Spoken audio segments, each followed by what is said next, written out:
a sub $1,000 adventure bike that comes stock with a 4630. Sign me up. In this video, I'm going to review the Breezer Radar Expert. Find out what I like and dislike about it in this video. Welcome back, Pathless Peddlers, and if you're new to the channel, if you're into the non-competitive side of cycling, gravel, exploring, bike touring, the supple life, if you found your people, hit that subscribe button. And if you guys find our videos helpful in your purchasing process, support the channel by joining us on Patreon or on PayPal or by buying a patch. It keeps all the good stuff going. So you guys have been giving me a lot of flack of reviewing really expensive bikes. So I made it a point to try to find more affordable bikes for the channel that still kind of fit within the criteria of the things I like. Enter the Breezer Radar Expert, which slides in just under the $1,000 mark. So what do you get for that money? Well, you get a steel frame and fork using 4130 chromoly. On the fork, it's got mounts to run either bottle cages or a lowrider rack. In the rear, it also has outfittings for a rear rack. So lots of options in terms of putting stuff on the bike. Moving front to rear, it's got a Oval Concepts handlebar, and it's got a nice flare to it, and is actually relatively wide compared to the frame size, which makes total sense if you're using this as a gravel bike where you want that kind of wider stance for more leverage and control. Plus, it gives you room to put handlebar bags, put a basket in the front if you want to do that, or if you want to put something like a Carradine style bag in the front. In terms of brakes, it uses mechanical TRPs. The axles are quick release, and the controls on the front are Shimano Sora 9-speed. And although it is lower spec, it does have a nice ergonomic profile. It doesn't have the weird noodles sticking out the side. Not to say they actually work pretty well once they're dialed in. In terms of tires, you get the WTB Riddlers in 45mm.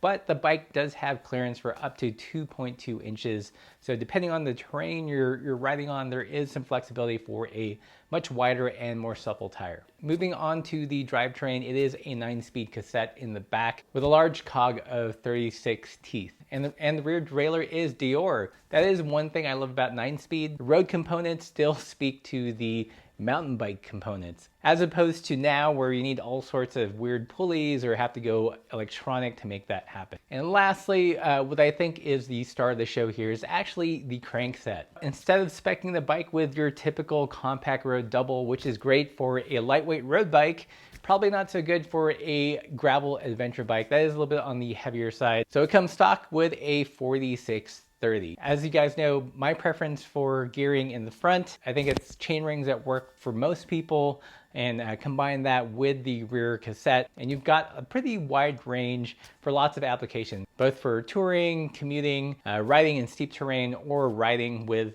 stuff on your bike. I mean, that's what all the mounts are for. In terms of weight, the bike with nothing on it came in on our scales at about 28.3 pounds. So definitely no lightweight, but I think reasonable when you're looking at bikes in this price range. You know, they have to economize somewhere either in the components or in frame weight savings. I mean, you can't expect heaven on earth for that price. All right, so enough of the components. How does the bike ride? When I first hopped on the bike, the first thing that struck me was how balanced the ride was, and generally how smooth and comfy the steering was. I would say the front end is definitely on the stable side, and if you take a look at our bicycle flavor wheel and compare the geometry with Bike Insights, it lines up with what I felt. Trail number is a little bit on the high side at 75mm, so better suited if you're not going to be doing lots of quick turns, or if you value stability, especially when you're carrying a load or descending downhill. This front end will do the job. In terms of the rear end, it wasn't the quickest to accelerate, but once you got the bike up to speed, it held the speed well. It's definitely more of a diesel engine feeling bike than it is a quick sports car. And once again, comparing the bike to our bicycle flavor wheel, the rear chainstay length is 457, so definitely on the longer side of the spectrum.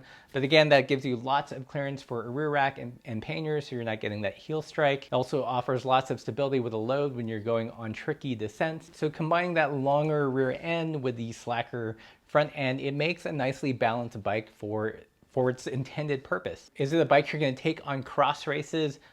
Probably not. but it is a bike that is comfortable on long rides. In terms of descending on rough stuff with the bike, it actually handled the terrain surprisingly well. I thought the fork and the steel frame actually kind of reduced the chatter of like really rocky sections, and that kind of longer feeling handling geometry definitely made sketchy descents slightly less sketchy. I mean, it didn't feel like you're going to get bounced off the trail or the double track when things got super rough, because the geometry just lent itself to plowing over things. If there was a place where I feel like the geometry suffered, was in climbing. Part of that is due to the frame geometry. You know, for me, I like a shorter rear end for climbing, so it feels more responsive. Here, you know, it climbed just fine. It just felt like you're sort of winching your way up rather than, you know, accelerating uphill. So what do I like and dislike about this bike? The first big like is going to be the price. You get a decently spec bike for under $1,000. You've got great appropriate gearing. It's none of that, you know, aspirational gearing where they put road gearing on a heavy bike. The gearing matches the weight of the bike and also the intended use. So that is something I really appreciate that Breezer did. I like how the bike is nicely outfitted with mounts. I do kind of wish that it had a 3-pack mount in the fork instead of just these 2 mounts here. That kind of limits the use of you know, anything cages or stuff like that. But if you're running just a rear rack or load riders, then this bike has got you covered. I also kind of like the no-nonsense components. You know, yes, they're not very flashy. They're not hydraulic, but they work. Once you get it dialed in, it works perfectly fine. You know, it's probably not as crisp and light as a higher end group set, but I think it's cool. You know, it's going old school, 9-speed. You can still mate the road stuff with the mountain bike stuff. So lots of flexibility. Those are the things I like. What are the things I don't like? For me, one big thing is the weight. You know, it is on the heavier side of bikes, but it's what you expect for this price point. I think for the cost, it's, you know, reasonable. Again, you can't expect heaven on earth for that price, but the weight is something you feel when going uphill. And speaking of uphill, probably not my favorite bike in terms of climbing. You know, the weight coupled with kind of the longer rear end, that's not my personal preference for a good climbing bike, but it might work for you. I will say the longer rear end does give you, you know, better traction if you're climbing steep stuff on loose terrain. But if you want a sporty climber to kind of just charge up those hills, this bike probably isn't the right bike for that. And that's about it. You know, usually I say price because a lot of the bikes I tend to review are expensive, but I feel like this is reasonably priced and reasonably spec'd for the price. So who's this bike for? If you're just getting into bicycling and you don't quite know what you want to do, maybe you want to commute, maybe you want to do some touring, maybe you want to ride some gravel, but you're on a limited budget, then this bike definitely fits that bill. I think if you're looking for a touring bike that you may take off-road and that has capacity for 2.2-inch tires but don't want to break the bank, then this bike is also for you. If you're looking for a bike to race, like actually race gravel events with, then probably not this one. I think you're going to be held back a little bit by the component choice, the weight, and the geometry to some extent. Otherwise, reasonably spec'd. I think it's actually a good looking bike. I love this kind of utility mustard color.